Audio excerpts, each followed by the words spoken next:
নমস্কার বন্ধুরা, আপনাদের সকলকে গ্রিন ওয়েব গার্ডেনিং চ্যানেলে স্বাগত। আপনারা নিশ্চয়ই এতক্ষণে টাইটেল এবং থাম্বনেল দেখে এবং ভিডিওটির শুরু দেখে ঠিক বুঝতেই পেরেছেন আজকে আমি ঠিক কোন গাছটার পরিচর্যা সম্পর্কে আলোচনা করতে চলেছি। তো বন্ধুরা, এটি হচ্ছে আমার আগের বছরের গাছ, কামিনী ফুল গাছ।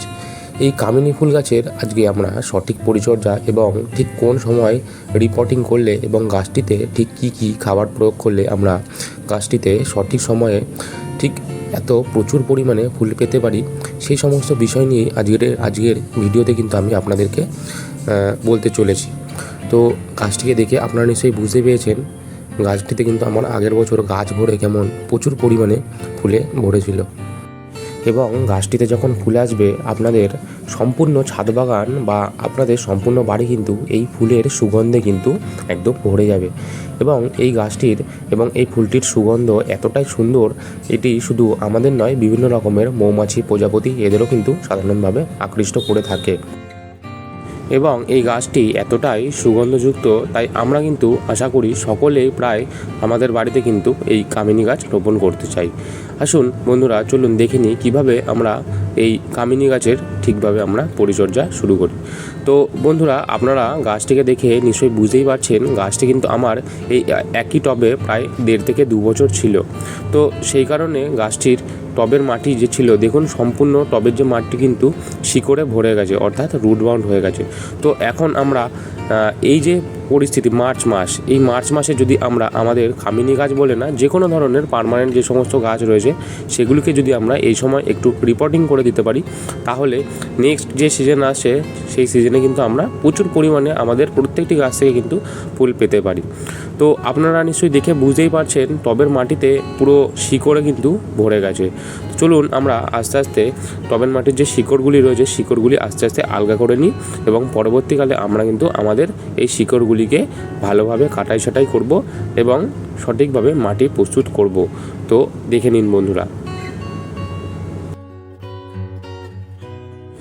কামিনী গাছ সাধারণভাবে মার্কেটে 3টি ভ্যারাইটির পাওয়া যায়। একটি হচ্ছে নর্মাল ভ্যারাইটি, যেগুলো আমাদের বাড়িতে মাটিতে রোপণ হয়ে থাকে, সেগুলির পাতা কিন্তু তুলনামূলকভাবে একটু বড় হয়। এবং আমার কাছে যে ভ্যারাইটি রয়েছে এটিকে আমি সাধারণত মার্কেট থেকে যখন কিনেছিলাম এটিকে কিন্তু আমি মিনি কামিনী নামে কিনেছিলাম। এবং এর পাতাগুলি কিন্তু তুলনামূলকভাবে নর্মাল যে কামিনী গাছ হয় তার থেকে কিন্তু ছোট হয়। এবং এই গাছটি আমরা যদি সঠিকভাবে প্রুনিং এবং পিঞ্চিং করতে পারি তাহলে কিন্তু খুব সুন্দরভাবে খুব সুন্দর একটা শেপ কিন্তু আমরা দেওয়া যায়। আমার এই গাছটি দেখে আপনারা বুঝতেই পারছেন আমি একটি রাউন্ড শেপ দিতে চেয়েছিলাম আমার এই গাছটিতে, যার কারণে পিঞ্চিং করার কারণে কিন্তু আমার এই গাছটি বেশ সুন্দর একটা শেপ কিন্তু আস্তে আস্তে ধারণ নিচ্ছে। তো আপনারা অবশ্যই আপনাদের বাড়িতে যখন আপনারা কামিনী গাছ লাগাবেন টাইম মতন কিন্তু অবশ্যই একটু আপনাদের পিঞ্চিং করতে হবে। পিঞ্চিং করলে আপনারা আপনাদের মনের মতন সুন্দর কিন্তু শেপ দিতে পারবেন আপনাদের প্রত্যেকটি গাছকে। তো বন্ধুরা, এইভাবে দেখুন আমার যে গাছটি ছিল গাছটির টবের মাটিগুলি আলগা করে নেওয়ার পরে কিন্তু আশেপাশের যে সমস্ত শিকড়গুলি রয়েছে সেই শিকড়গুলিকে কিন্তু আমাদের খুব ভালোভাবে কিন্তু কাটাই ছাঁটাই করে দিতে হবে। কাটাই ছাঁটাই করার সময় আপনাদের একটু মাথায় রাখতে হবে গাছটির যে মেন শিকড় সেই শিকড়টি যেন কখনোই ড্যামেজ না হয়, তাহলে কিন্তু গাছটি মারাও যেতে পারে। তো এইটুকুনি কিন্তু আমাদের অবশ্যই সাবধানতা অবলম্বন করতে হবে। তো দেখুন এইভাবে কিন্তু আমি আমার গাছের সম্পূর্ণ যে রুট বাউন্ড হয়েছিল সম্পূর্ণ রুটগুলি কিন্তু আমি কাটাই ছাঁটাই কমপ্লিট। এরপরে আমার যে কাজটি করণীয় সেটি হচ্ছে আমি এবার কিন্তু খুব ভালোভাবে গাছটির জন্য মাটি প্রস্তুত করব। কারণ আমি যত ভালোভাবে এই গাছটির জন্য মাটি প্রস্তুত করতে পারবো গাছটির গ্রোথ কিন্তু ততটাই সুন্দর হবে। রিপোর্টিং করার জন্য আমি এখানে পুরনো টবের যে মাটিটি ছিল সেই মাটিটিকেই খুব ভালোভাবে একটি চালনির মাধ্যমে চেলে নেব, যাতে মাটিতে থাকা যে সমস্ত শিকড়গুলি রয়েছে সেই শিকড়গুলি যাতে আলাদা হয়ে যায়। এবং এরপরে যে ফ্রেশ মাটিটি আমরা পাবো সেই মাটিটির সঙ্গে কিন্তু আমি আরও 1 টব নতুন মাটি অ্যাড করব। বন্ধুরা, রিপোর্টিংয়ের জন্য কিন্তু আমি সবসময় আপনাদেরকে রিকমেন্ড করব আপনারা পারলে একটু নতুন যে মাটি সেই মাটি ব্যবহার করবেন, কারণ পুরনো টবের মাটিতে কিন্তু অনেক মাইক্রোনিউট্রিয়েন্টসের কিন্তু ঘাটতি দেখা যায়। তো সেই কারণে নতুন মাটি ব্যবহার করা কিন্তু সবথেকে শ্রেষ্ঠ। আরেকটি খুবই ইম্পর্টেন্ট কথা বন্ধুরা, আমরা অনেকেই আছি যারা ছাদ বাগান করতে ভালোবাসি কিন্তু কাজের জন্য বা অফিসের জন্য গাছের খুব একটা বেশি পরিচর্যা করতে পারি না। তো এখানে বন্ধুরা কামিনী ফুল গাছ কিন্তু একটু জল বেশি পছন্দ করে এবং সানলাইট কিন্তু খুব একটা বেশি পছন্দ করে না। তো সেই হিসেবে আমরা যারা গাছে ঠিকঠাক মতন জল দিতে পারি না তাদের জন্য কিন্তু এখানে মাটিতে অবশ্যই আপনারা কোকোপিট অথবা আপনারা এখানে ধানের তুষ অথবা যাদের কাছে কোকোপিট অথবা ধানের তুষ দুটোর মধ্যে যে কোনোটি নেই তারা কিন্তু এখানে কাঠের গুঁড়ো অবশ্যই এখানে ব্যবহার করতে পারেন, যাতে টবের মাটিতে যে ময়েশ্চার সেটি বেশিক্ষণ ধরে থাকতে পারে। এরপরে বন্ধুরা মাটি প্রস্তুতির জন্য আমি এখানে কিন্তু যে ভার্মি কম্পোস্ট নিয়েছি। যাদের কাছে ভার্মি কম্পোস্ট নেই তারা এখানে গোবর সারও এখানে ডাইরেক্ট নিতে পারেন।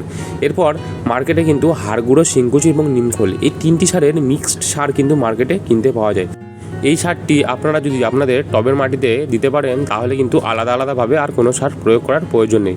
আর আপনারা যদি এই মিক্সড সারটি না পান তাহলে অবশ্যই হাড় গুঁড়ো, শিংকুচি এবং নিমখোল এই 3টি সার আলাদাভাবে 8 থেকে 10 ইঞ্চি টব প্রতি 1 থেকে 1.5 চামচ করে আপনারা কিন্তু ব্যবহার করতে পারেন। এছাড়া অবশ্যই যেটি আমাদের টবের মাটিতে মেশাতে হবে সেটি হচ্ছে সরষের খোলের গুঁড়ের মধ্যে কিন্তু প্রচুর পরিমাণে আপনার নাইট্রোজেন থাকে, যেটি আমাদের গাছের শিকড়ের বৃদ্ধিতে কিন্তু সহায়তা করে। এছাড়া বন্ধুরা আমরা এই মাটিতে খুব অল্প পরিমাণে সিঙ্গেল সুপার ফসফেটও কিন্তু আমরা ব্যবহার করতে পারি। এটিও কিন্তু আমাদের টবের মাটিতে গাছের শিকড়ের বৃদ্ধিতে কিন্তু খুব সহায়তা করে। তো বন্ধুরা এইভাবে এই সারগুলি সবগুলি নেওয়ার পরে কিন্তু আমরা আমাদের এই মাটিগুলিকে খুব সুন্দরভাবে ভালোভাবে কিন্তু মিক্সড করে নেব। এরপর আমরা আমাদের এই গাছগুলিকে কিন্তু খুব ভালোভাবে প্রতিস্থাপন করার জন্য টবের মাটির ড্রেনেজ ব্যবস্থাটা কিন্তু খুব সুন্দর করতে হবে। টবের যে হোলগুলি রয়েছে সেগুলিকে আমরা প্রথমে একটি কিছুর মাধ্যমে ছিদ্রগুলি বন্ধ করে নিয়ে তারপরে কিন্তু আমরা আমাদের টবের যে মাটিগুলি সেই মাটিগুলি কিন্তু খুব ভালোভাবে আস্তে আস্তে ভরাট করব এবং আমাদের এই গাছটি দিয়ে আমাদের গাছের যে প্রতিস্থাপন সেটি কিন্তু আমরা খুব ভালোভাবে সম্পন্ন করব। এই যে সারগুলি আমরা মাটি প্রস্তুতির সময় আমাদের টবের মাটিতে মেশালাম, তো বন্ধুরা এই প্রত্যেকটি সার কিন্তু জৈব সার এবং প্রত্যেকটি সারই কিন্তু স্লো রিলিজিং ফার্টিলাইজার, অর্থাৎ এই সারগুলি মাটিতে মেশানোর 2 থেকে 3 মাসের মধ্যে কিন্তু আমরা আমাদের এই গাছগুলিতে যদি কোনো রকমের সার প্রয়োগ নাও করি তাহলেও কিন্তু আমাদের এই গাছের গ্রোথ কিন্তু খুব সুন্দরভাবে হবে। সাধারণভাবে এই কামিনী ফুল গাছের কিন্তু খুব একটা পোকামাকড়ের আক্রমণ হয় না, শুধুমাত্র গাছটি অতিরিক্ত ঝাড় হওয়ার কারণে আমরা দেখতে পাই অনেক সময় গাছটির ভেতরে কিন্তু অনেক মাকড়সার বাসা হয়। তো সেই কারণে আমাদের অবশ্যই 15 থেকে 20 দিনে একবার করে আমরা যদি যে কোনো রকমের আপনার পেস্টিসাইড অথবা কাকা যে কীটনাশক রয়েছে সেই কীটনাশকটি যদি আমরা আমাদের ছাদ বাগানে বা আমাদের কামিনী ফুল গাছে প্রয়োগ করতে পারি তাহলে কিন্তু আর কোনো রকমের পোকামাকড়ের আক্রমণ বা এই যে মাকড়সার বাসা বলুন এগুলো কিন্তু কোনো কিছুই থাকবে না এবং গাছটি কিন্তু সম্পূর্ণ রোগমুক্ত থাকবে। তো বন্ধুরা এইভাবে কিন্তু খুবই সহজভাবে কিন্তু আমি আমার কামিনী ফুল গাছটিকে নতুনভাবে রিপোর্টিং করে ফেললাম। তো আশা করি আপনারাও আপনাদের ছাদ বাগানে যদি কামিনী ফুল গাছ থাকে তো এটি কিন্তু একদম পারফেক্ট সময়। আপনারা অবশ্যই আপনাদের প্রত্যেকটি গাছগুলিকে কিন্তু রিপোর্টিং করে নিন পরবর্তী সিজনে প্রচুর পরিমাণে ফুল পাওয়ার জন্য। এরপর বন্ধুরা আমাদের যে কাজটি করতে হবে সেটি কিন্তু খুবই ইম্পর্টেন্ট একটা জিনিস। এটি যদি আমরা করতে পারি তাহলে দেখবেন আমাদের গাছ কিন্তু পুনরায় আগের অবস্থায় খুবই তাড়াতাড়ি ফিরে এসছে এবং গাছের গ্রোথ কিন্তু খুবই তাড়াতাড়ি বাড়ছে। তো বন্ধুরা গাছটি রোপণ করার 1 সপ্তাহ পরে কিন্তু আমাদের অবশ্যই গাছটিতে ম্যাগনেসিয়াম সালফেট অথবা এপসাম সল্ট আমরা যদি 1 চামচ 1 লিটার জলে গুলে আমরা যদি আমাদের গাছটির গোড়ায় দিতে পারি তাহলে কিন্তু আপনারা দেখতে পাবেন আপনাদের গাছটি কিন্তু খুব তাড়াতাড়ি আরও গ্রো করতে শুরু করেছে। ম্যাগনেসিয়াম সালফেট ব্যবহার করার একটাই কারণ, গাছটি অনেক সময় রিপোর্টিং করার সময় কিন্তু একটা শক অ্যাবজর্ব হয়, তো সেটি যাতে তাড়াতাড়ি ঠিক হয়ে যায় সেই কারণে কিন্তু আমরা ম্যাগনেসিয়াম সালফেট আমাদের গাছগুলিতে ব্যবহার করে থাকি। তো বন্ধুরা এই পরিচর্যা করলেই আপনারা দেখতে পাবেন এই যে সামনে কিছুদিনের মধ্যেই আপনাদের গাছ ভরে কিন্তু এই রকম প্রচুর ফুল আসতে শুরু করবে। ভিডিওটি ভালো লেগে থাকলে বন্ধুরা অবশ্যই ভিডিওটিকে একটু লাইক করে দেবেন এবং এই রকমের আরও ইনফরমেটিভ ভিডিও যদি সবার প্রথমে আপনারা দেখতে চান তাহলে অবশ্যই চ্যানেলটিকে সাবস্ক্রাইব করে নেবেন।